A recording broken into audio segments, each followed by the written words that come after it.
Boulanger est avec nous, sexothérapeute. On évoque la réconciliation sur l'oreiller. Jean-Luc, vous êtes plutôt pour, je crois. Bonjour. Oui, bonjour Brigitte, bonjour Sandy. Bonjour Jean-Luc. J'écoute vos émissions avec énormément d'intérêt dès que je le peux, ou je les reprends le soir aussi. C'est vraiment, vous faites un travail extraordinaire. Merci Jean-Luc. Et effectivement, là aujourd'hui, la réconciliation sur l'oreiller, oui, je suis pour, mais totalement pour. Après, il faut qu'on comprenne pourquoi on s'est d'abord pris la tête, je pense, sincèrement.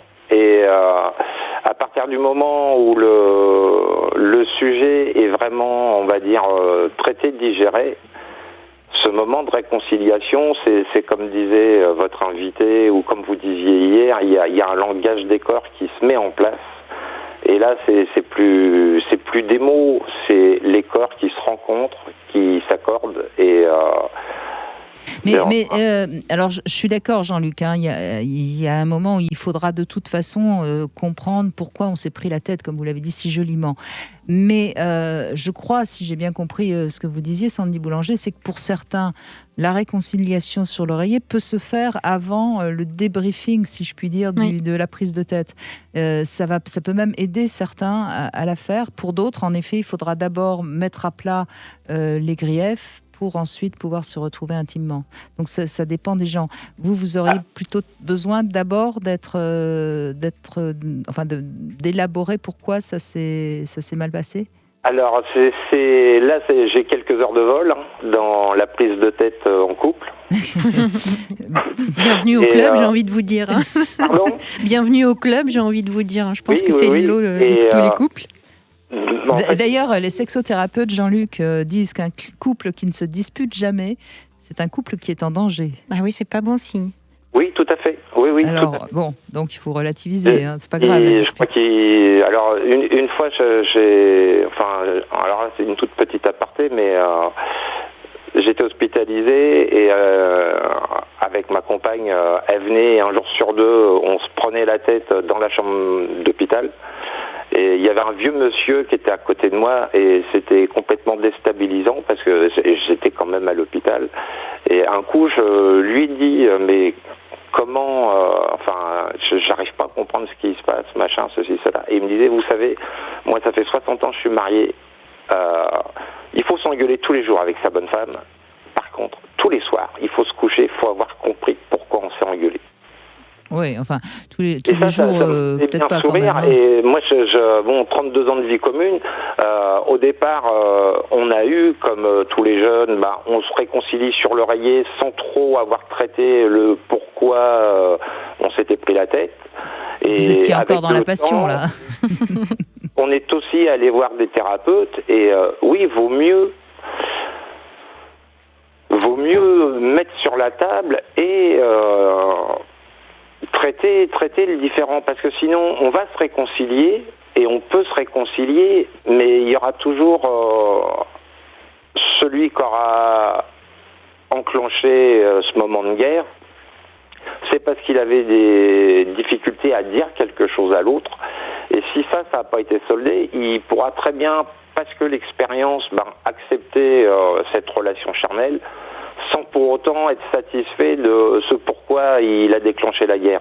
Oui, mais c'est pour ça que je dis, on peut très bien se réconcilier sur l'oreiller et ne pas avoir mis les choses au point, mais après, il faut les mettre au point. Et c'est vrai, là, vous avez raison, parfois, on va se réconcilier sur l'oreiller, et puis celui qui n'a pas envie de trop discuter, il va se dire, bon, ça y est, c'est réglé, hop, on passe à autre chose, et finalement, il n'y aura rien de réglé, bien sûr. Oui, voilà, et alors là, du coup, excusez-moi, vu que je peux pas passer l'après-midi avec vous, dans ces coups de temps-là, si on règle pas avant, je crois sincèrement que c'est juste un moment de baisse pour se détendre. Mais ça règle pas le fond du problème. Alors que quand on a réglé le fond du problème avant, c'est comme disait votre invité, il y a ce petit moment où c'est la calmie après la tempête, et il y a de la tendresse, on se tient dans les bras, les corps se mettent à communiquer sans mots. Et si ça va jusqu'à un acte sexuel, là du coup, ça devient des moments de magie, ça devient des vrais moments de magie. Enfin, moi, nous, on l'a toujours vécu comme ça, et pourtant, dans nos phases d'engueulade, c'était... Mais ce que j'entends, Jean-Luc... mais j'étais obligé de l'accompagner jusqu'à la crise d'hystérie. Voilà. Ce que j'entends dans ce que vous dites, Jean-Luc, c'est que vous, dans votre couple, vous avez le même fonctionnement depuis ces années en plus, c'est que vous avez besoin, lors d'une dispute, d'aller expliquer le pourquoi, et ensuite, quand vous vous retrouvez dans l'intimité, c'est encore plus fort. Et c'est chouette, parce que au début de votre vie d'adulte, vous n'aviez pas commencé comme ça.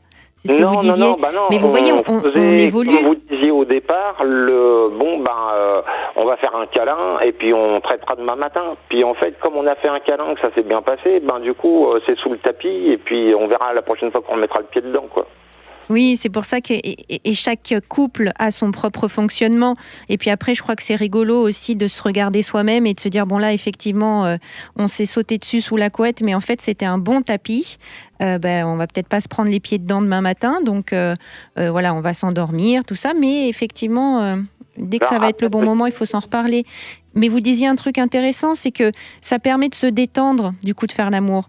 Et parfois, oui, c'est nécessaire, en fonction aussi de l'intensité de la crise, juste de se détendre, d'arrêter d'être dans l'élaboration, l'analyse et la parole.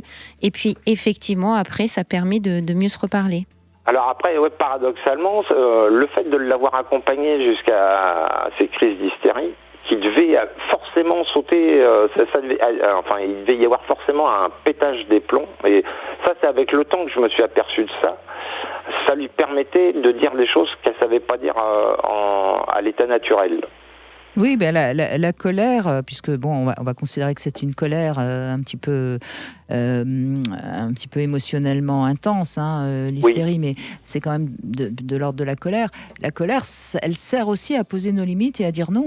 Elle n'est pas, il faut pas la voir forcément comme quelque chose de négatif. Et dans ces moments-là, l'émotion l'a emportée sur ses inhibitions, et donc là, elle arrivait à vous dire ce qu'elle n'arrivait pas à vous dire à froid, quoi. C'est ça que vous voulez dire. Oui, ce qu'elle voulait... Alors, la plupart du temps, c'était simplement des choses qui nous concernaient, entre guillemets, moi, positivement, du style je t'aime, t'es l'homme de ma vie, t'es au fond des tripes, enfin, des choses comme ça, elle savait pas les dire naturellement. Il fallait forcément que ça passe par ces crises d'hystérie, mais... c'était des vraies crises d'hystérie, quoi. Il y a de la vaisselle qui vole, des insultes, enfin, quelque chose d'assez terrible. Et à partir du moment où, dans sa crise, elle arrivait à lâcher quelque chose de positif comme ça, je m'arrêtais instantanément en lui disant, tu vois, si ça tu sais me le dire demain matin au réveil, ou ce soir quand on se couche, on n'a plus jamais besoin de s'engueuler. Et ça l'a déstabilisée totalement. Elle se rendait compte qu'elle avait pu lâcher ce qu'elle avait à lâcher. Et donc il y avait cette espèce d'accalmie, puis après on se reprenait dans les bras parce que c'était des fois des moments assez longs, comme si on venait de passer à travers une tempête et qu'on était tous les deux toujours survivants. C'est beau ce que vous dites, parce que c'est exactement ça, c'est de retrouver la sécurité du couple. Et puis, au fil des années, vous êtes devenu le champion du décodage de la crise de colère hystérique, et vous avez constitué votre propre façon d'être ensemble. C'est pas que vous vous engueulez plus jamais, c'est que peut-être vous ne vous disputez plus des mêmes choses aujourd'hui. Non, on se dispute plus du tout des mêmes choses, puisque on s'est séparés. Voilà. Ah oui, donc ça c'est pas drôle, ça.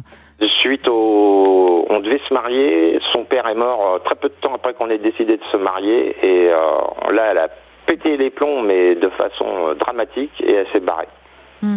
Oui, mais remarquez, sur un plan psychologique, entre ces crises d'hystérie et puis son incapacité à survivre après la mort de son père, enfin je veux dire survivre au sens psychique, il y a un lien très fort. C'est quelqu'un qui a une fragilité émotionnelle et évidente, et vous en avez payé le prix, mais vous n'y êtes pas pour grand-chose. Enfin, je suppose que vous l'avez compris. Dans la famille aussi, dans la maison, donc c'est quand même pas fun de devoir cycliquement avoir affronté ça. Et il y a, de tous les thérapeutes qu'on a pu rencontrer, il y avait quelque chose avec son père dont elle a jamais pu parler à personne. même pas à moi. Vous voyez, ça se rejouait dans vos disputes. Je pense effectivement, Brigitte, vous avez bien cerné les choses. C'est que ça n'était pas orienté contre vous. C'est qu'il y avait quelque chose à l'intérieur qui était du coup sur le plateau du couple, mais qui rendait quand même cette communication et ces conflits qui sont censés être utiles. Il n'y avait pas d'utilité. Mais c'est effectivement une fragilité certainement chez elle à la base. Donc vous avez appris beaucoup de choses certainement, et puis aujourd'hui vous devez certainement prendre les choses de façon différente et avec plus de maturité, et je ne sais pas. En tout cas, c'est ce qu'on vous souhaite, Jean-Luc. Merci de votre témoignage.